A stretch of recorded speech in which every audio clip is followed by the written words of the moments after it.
the house you no longer live in. A single candle flickers in the middle of a vast, crumbling room. Dust hangs in the air like suspended time. The walls are stained with shadows, fingerprints of moments that never left.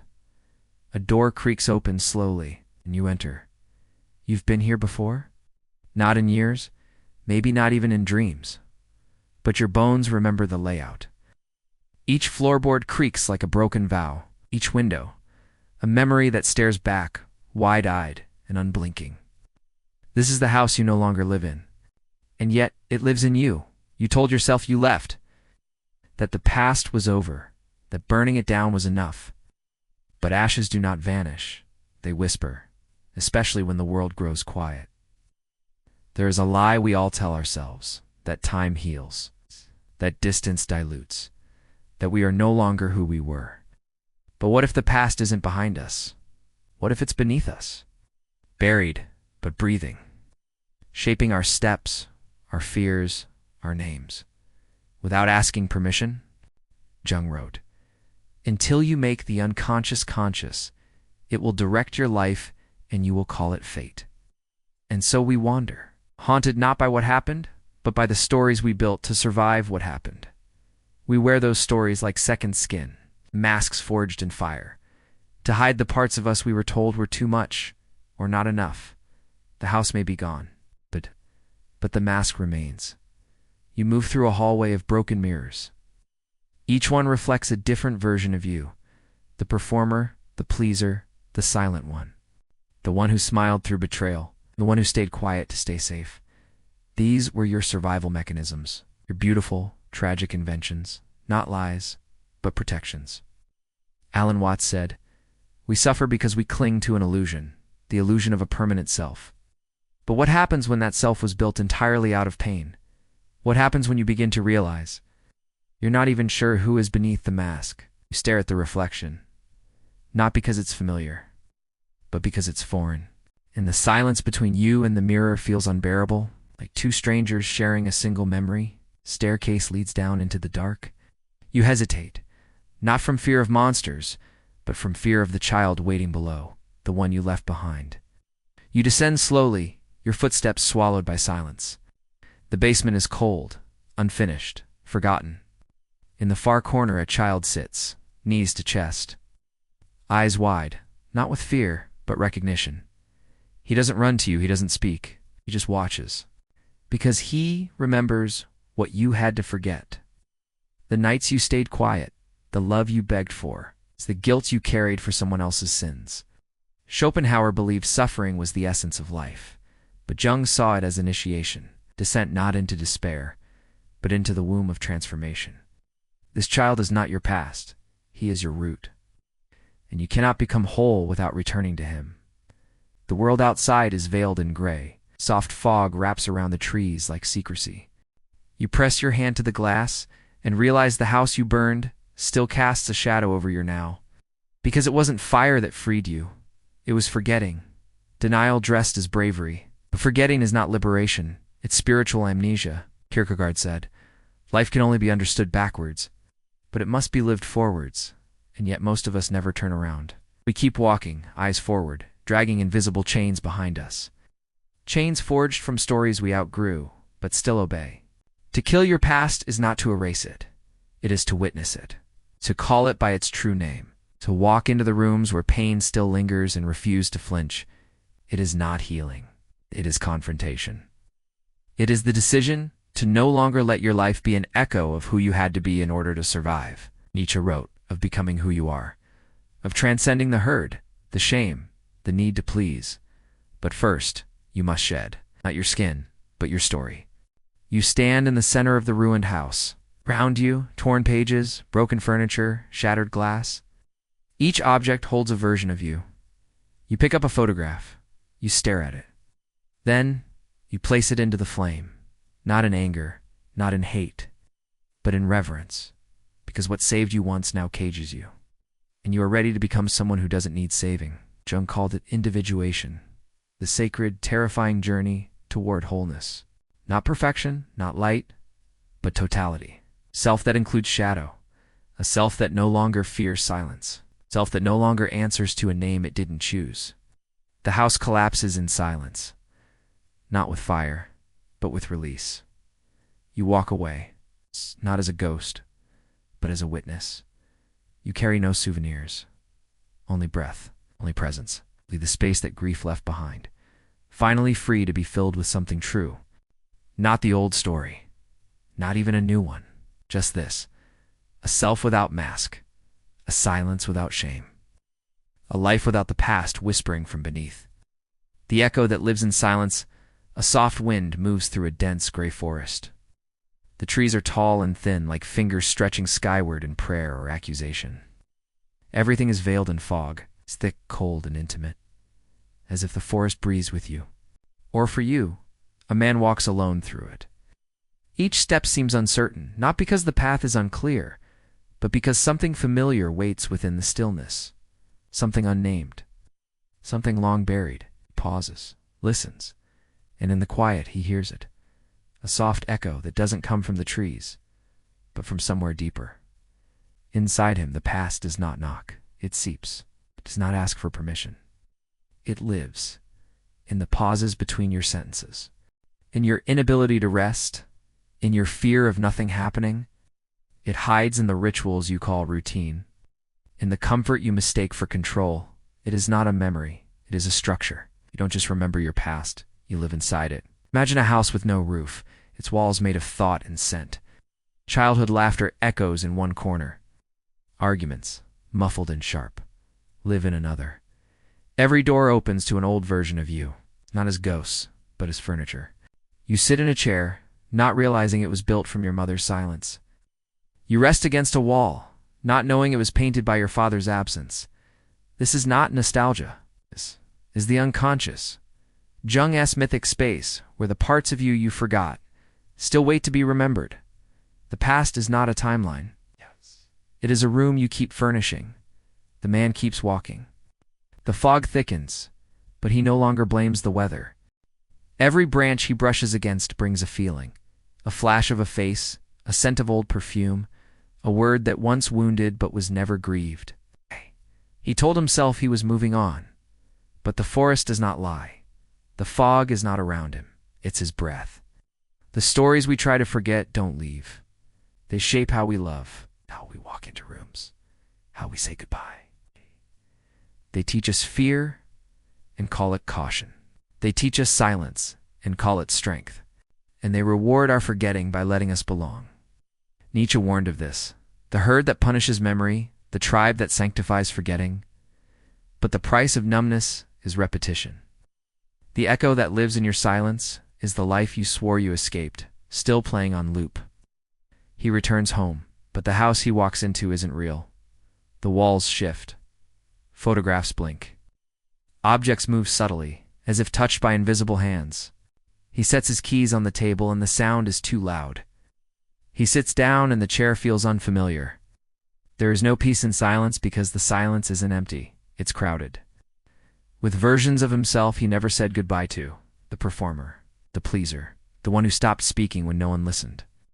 Each memory is not just remembered, it performs. It disguises itself as instinct. It becomes your reaction, your trigger, your truth. You think you've healed. You've learned to speak beautifully about your wounds. You've made pain poetic, but healing isn't articulation.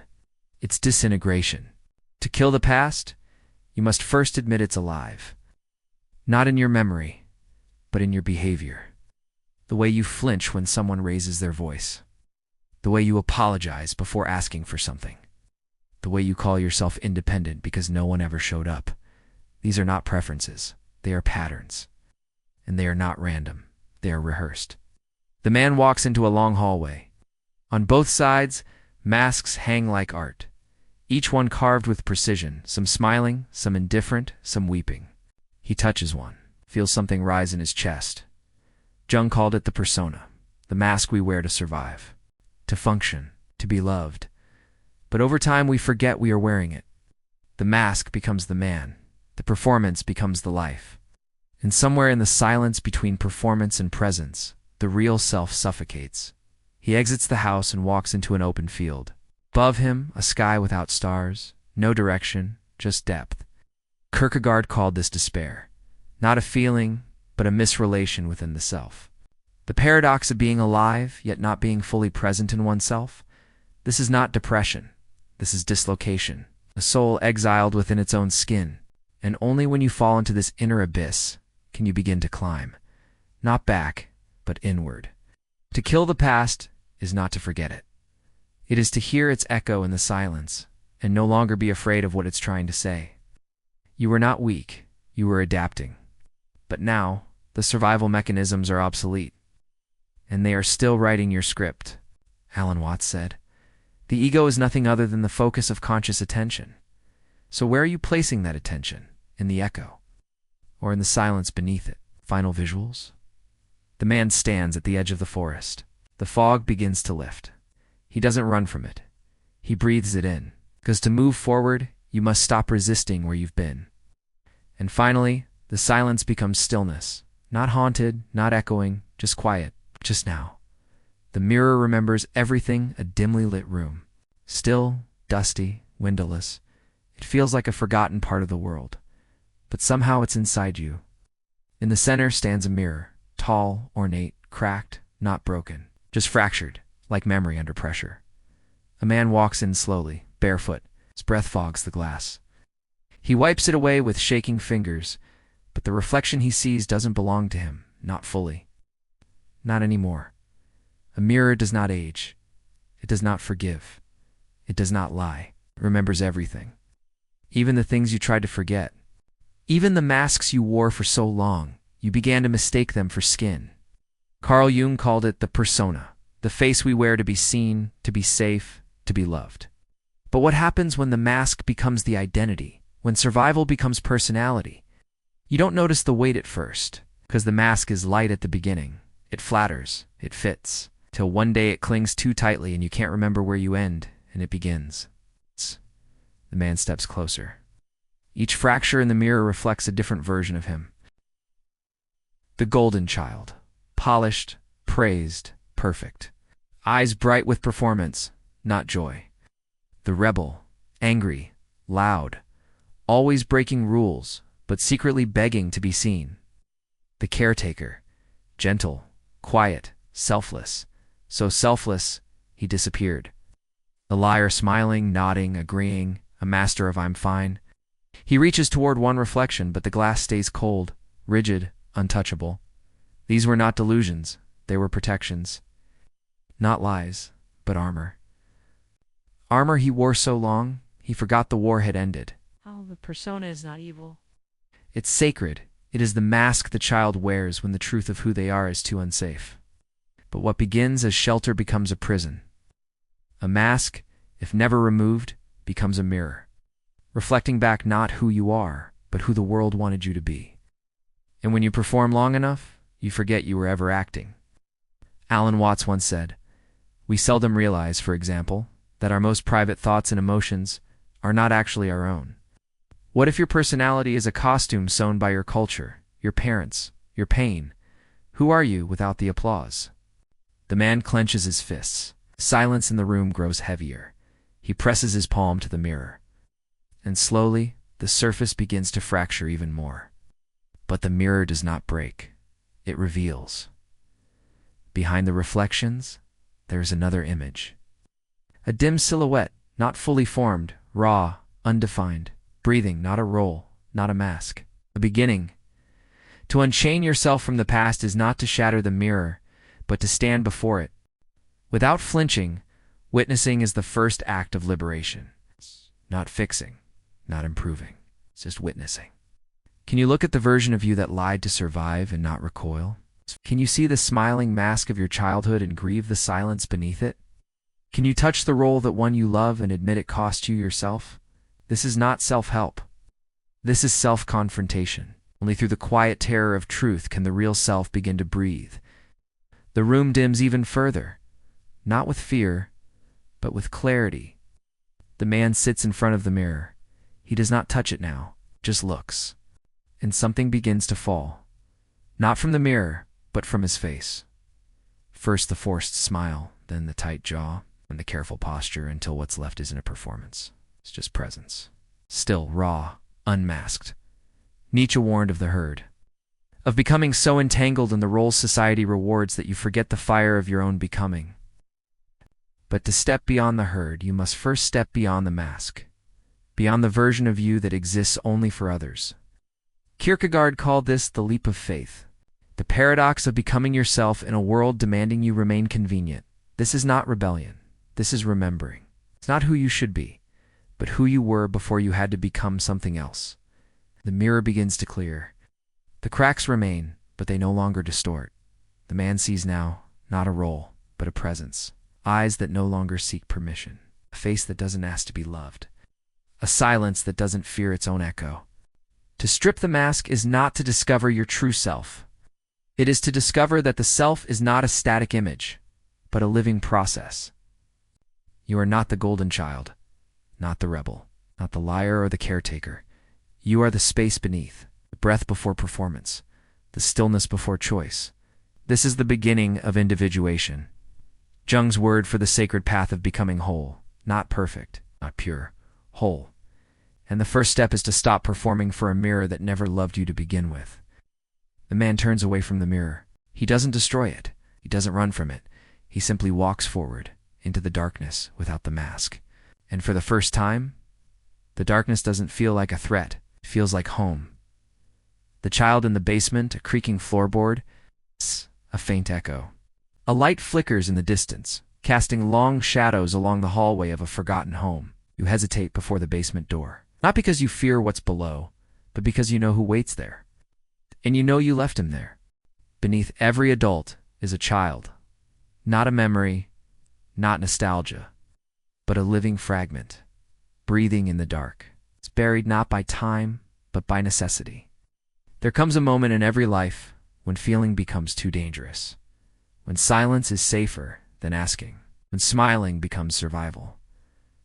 So the child is exiled. It's not for punishment, but for protection, locked away in the basement of the soul, where dust gathers like memory, cobwebs form around the truth. Schopenhauer wrote that suffering is the essence of life.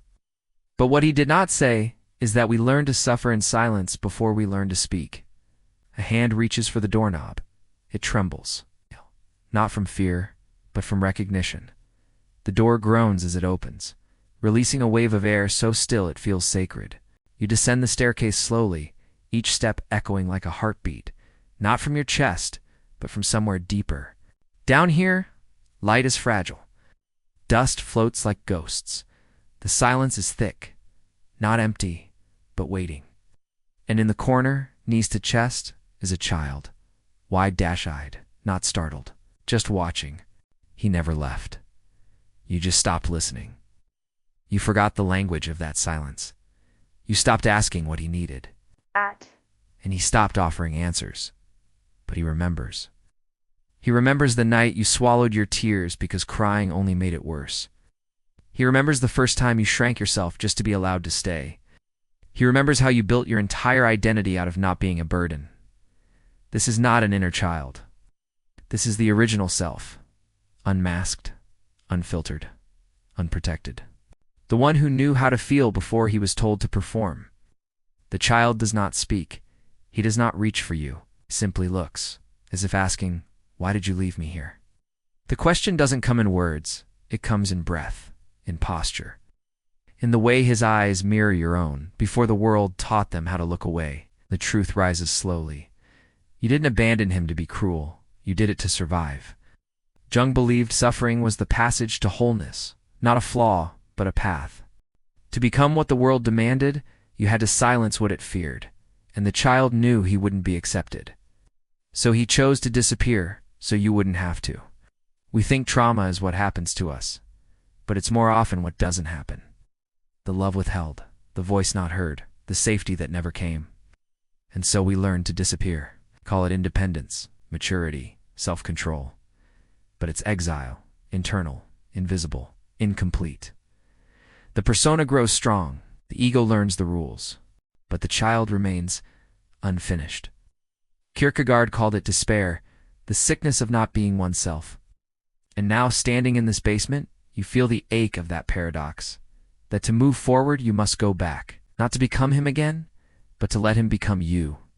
You kneel, you do not speak, you offer no apology, only presence, because the child does not need you to explain. He needs you to stay. For the first time in years, you meet him where he is, on the cold floor, in the stillness, without armor. You reach out, slowly, gently, not to pull him into the light, but to remind him that the dark is no longer dangerous. You are here now, that he is no longer alone. And in that moment, the flickering light above steadies. Not bright, but steady. Alan Watts spoke of illusion. How we mistake the echo of who we were for the voice of who we are. But the ego cannot grow without the soul it buried. This child is not weakness. He is origin. He holds the blueprint of your authenticity, not the image you built, but the self you forgot. To kill your past is not to silence him. It is to free him, to bring him out of the basement, not into the spotlight, but into your breath, into your voice, your stillness, your truth. The man and the child sit in silence. No words, no explanations. Just a shared breath, and then slowly the child stands. Doesn't run to the door. He walks beside you, not rescued, not fixed, witnessed. And that alone is the beginning of healing, of growth, of integration. There are parts of you still sitting in the dark, not broken, not shameful, just waiting. To kill your past is not to erase it. It is to reclaim the child who lived through it, and give him a name that is in T-pain. He is not your weakness. He is your root. If you let him grow, he will become the version of you that no longer needs to hide. Not beneath performance, not behind strength, but in the open, where life is finally allowed to begin. The herd that kept you safe, a pale light seeps through a heavy curtain of fog. Somewhere a stage creaks under the weight of a man standing still. His hands are open, his eyes are hollow. He wears a suit stitched from applause, a smile made of mirrors, reflecting only what others want to see. Before him, a crowd stretches endlessly, faces blurred like smoke, yet eyes gleaming with expectation. They do not want truth. They want comfort, wrapped in performance. They clap, but not for him, for the mask. Narration calm, slow. There's a reason you stayed the same. A reason you bowed when you wanted to scream. A reason your voice became quiet, even when the silence became unbearable. The camera pans across the faceless crowd. They cheer not his healing, but his performance of it. They cheer not his truth, but his rehearsed despair. Polished, predictable, digestible. A flash of memory. A child on a school bench, coloring inside the lines, praised not for joy, but for neatness. A teenager silencing his questions to belong. An adult who now claps for others, having forgotten how to cry without permission. The herd? Nietzsche called it the greatest danger to becoming. Not because it is evil, but because it is comforting. And comfort is addictive. On stage, the man begins to speak. His voice trembles. Each word carefully measured, weighed against the possibility of rejection. He confesses his pain, but not all of it. Only the parts with poetic rhythm. Only the scars that are symmetrical. They cheer, not for him, but because his wound rhymed. The herd loves the story of healing, as long as the blood is already dried. They love transformation, as long as it doesn't change them. The man pauses. A single tear slides down, unplanned. He falters. The applause hesitates. The moment cracks. Suddenly he sees them, really sees them. It's not his enemies, but his prisoners too.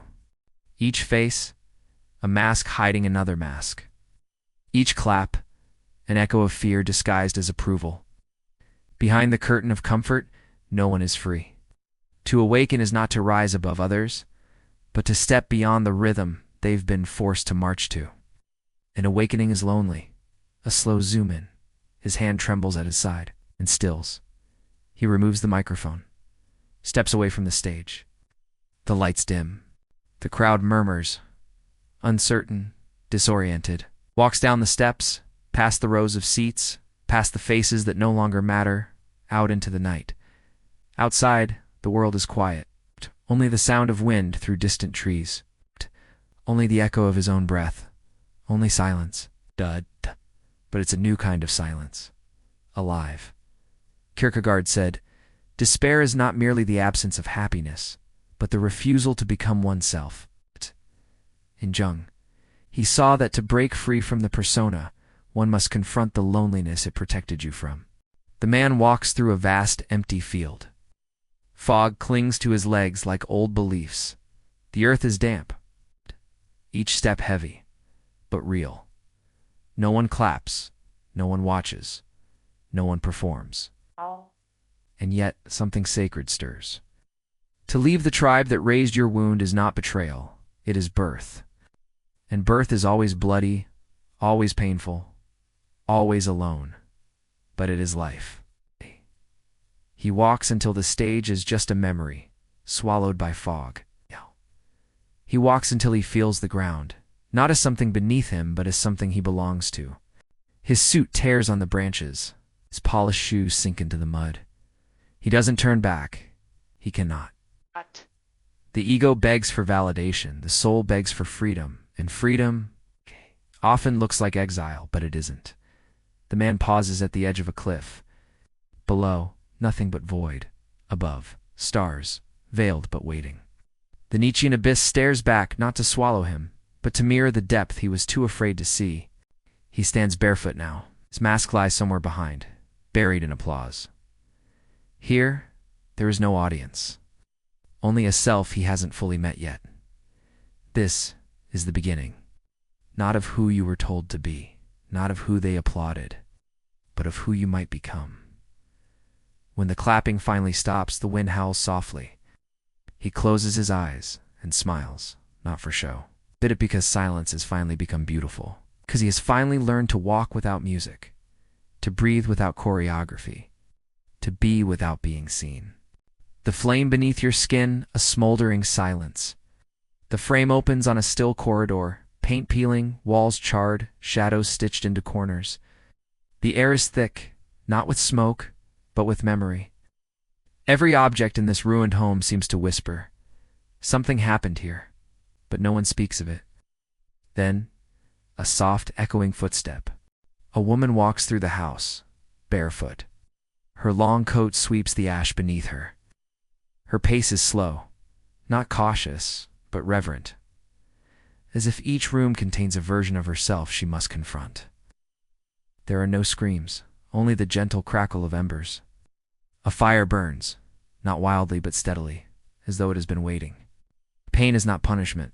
It is the flame beneath your skin. It arrives not to destroy, but to reveal what must be destroyed. Carl Jung called it the shadow, everything you buried to survive, the anger you silenced, the desire you shamed, the truths you softened to be loved. We are taught to fear these parts, to exile them behind smiles and manners, to polish ourselves into porcelain masks. But wholeness does not come through perfection. It comes through integration. The woman passes a scorched mirror. Her reflection doesn't mimic her. It stares back with wild, unblinking eyes. Eyes she has spent years avoiding, Jung once wrote. One does not become enlightened by imagining figures of light, but by making the darkness conscious. In other words, you cannot heal what you refuse to touch. She reaches toward a flame dancing atop a shattered table. Her fingers press into it, slow, deliberate. She doesn't flinch, because the fire is not what hurts. What hurts is the resistance to it. The lies we tell ourselves to keep the illusion intact. Schopenhauer saw suffering as the pulse of life, not an error, but a law. And yet, within that law is the invitation to evolve. Like the phoenix, transformation demands combustion. Something must die, not someone, not the child, not the heart, but the mask. And so she walks deeper. Each step forward peels away a layer. The polite version of herself wilts in the heat. The obedient version shrinks to ash. The version who apologized for taking up space, she evaporates. Beneath it all, a raw, trembling self, not broken, not evil, but true. This is not a house anymore. It is a crucible, Alan Watts once said. Trying to define yourself is like trying to bite your own teeth, but perhaps here, in the fire, we stop trying to define and we simply burn. Not in agony, but in revelation. Now, the woman stands in the center of the room, the heart of the flame, around her. The world is dissolving, chairs collapsing, photos curling into smoke, walls turning to wind. But she stands still, not untouched, but unafraid. To kill your past is not to erase it. You are not meant to run from the wounds. You are meant to walk through them. Naked, awake, undone. This is what Nietzsche meant when he spoke of the Bermensch. Not a superior man, but one who transcends the hurt of his former self. One who dares to become who he truly is. But to do that, you must first face the abyss and see yourself staring back. She walks out of the house, not saved, not smiling, but sovereign. Her name returns to her, not the one given, but the one earned through fire. You are not what happened to you. You are what you choose to become. Becoming demands heat. So let yourself burn, not to disappear, but to emerge. Brighter, truer, whole. The void that became a door the storm has passed. The wind that once screamed through your bones now hums like a distant memory. The fire that tore down your house of illusions has long since gone to ash, and you stand in the remains, not broken, not triumphant, simply still. There is no applause, no music, no guiding hand, only silence. Hide. The kind of silence that frightens the ego. The kind of silence that Schopenhauer called a cruel mirror, where you can no longer distract yourself with noise or blame or hope, just the hollow hum of existence.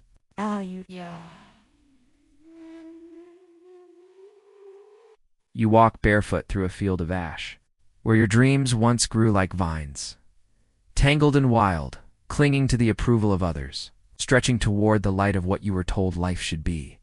Now, nothing clings. The vines are gone. The light is different, Alan Watts said. To let go of the past is to make room for the mystery of now. And now, ... this is it. The mystery is not golden. It is not loud. It does not comfort. It breathes like fog. It watches like a mirror. It waits like an unopened door. You sit on a stone by the cliff's edge. You feel the wind. You hear the quiet. But something in you still reaches. Not for the past, but for meaning.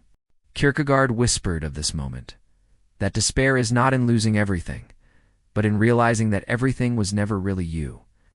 This is the paradox of awakening. You do not find peace. You lose the need for it. You do not find yourself. You stop pretending to be someone else. You stare into the abyss, and it does not stare back, because you are it. Jung called this the beginning of individuation, not the creation of a new self, but the quiet burial of the false one. The mask has fallen. The child you abandoned. That small wounded truth inside you has been found. The fire has taken what was never truly yours. And now in the silence, you begin to hear. Not voices, not gods, not even thoughts. Just a hum beneath the bones, beneath the name, beneath the skin that once begged to be seen. It is not the hum of fear, nor the echo of the herd. It is the hum of being. Nietzsche wrote that the Bermensch is not the conqueror of the world, but the one who walks alone. Laughing softly, having no need to prove anything to those still asleep. You thought the void would be a grave, but it is a womb. You thought the cliff was the end, but there is no cliff. Only air, only sky, only freedom without a name. You extend your hand into the space before you. It does not tremble. There's no past to defend, no future to chase, no self to polish. Just this. Just now. The ego mourns the loss of identity, but the soul smiles. For the first time, you understand. Freedom was never about choosing. It was about unchoosing. Letting go of all that you held to avoid feeling the silence. Letting go of the chase for why. For how, for what's next. Letting go of the herd, not with hatred, but with grace. They needed masks. They needed mirrors. You needed them too. Once. But no more. This is not isolation. This is solitude. As Schopenhauer wrote, a man can be himself only so long as he is alone. If he does not love solitude, he will not love freedom. And now you are free, not because you won, not because you healed, but because you stopped needing either. The void has become a door, and through it you walk, not as someone new, not as someone old, but as someone real. No titles, no masks, No story to protect. Only presence, only breath, only being. And in this you are finally alive.